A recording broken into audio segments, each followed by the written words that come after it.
আমাদের দাবি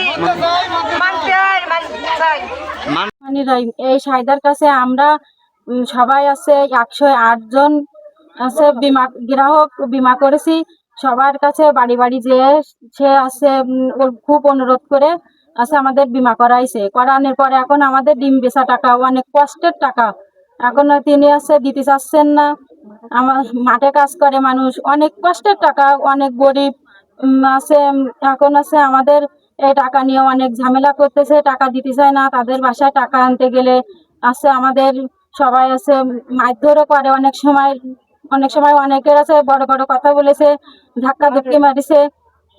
এখন আছে তিনি, এখন আমরা সবাই আছে স্বামীর কাছে লজ্জিত, শ্বশুর শাশুড়ির কাছে অনেকে আছে নির্যাতিত অবস্থায় আছি। এখন আমাদের কাছে উনি আছে জামাত করেন, জামাতের লোক কি এরকম করলে হবে? সে আছে আমাদের জামাতের লোক হয়ে আমাদের টাকা মেরে খেয়েছে। এখন আপনাদের কাছে অনুরোধ, আমাদের এই টাকা, আপনারা আমাদের এই টাকাগুলো উদ্ধার করে দেন। আজকে এই মানববন্ধনের মাধ্যমে আমরা সবাই এই জায়গায় নিয়ে এসেছি। এখন আছে আমাদের প্রশাসনের দৃষ্টি আকর্ষণ করে যেন আমাদের টাকাগুলো সসম্মানে উদ্ধার হয়। কষ্টের টাকা ফেরত চাই।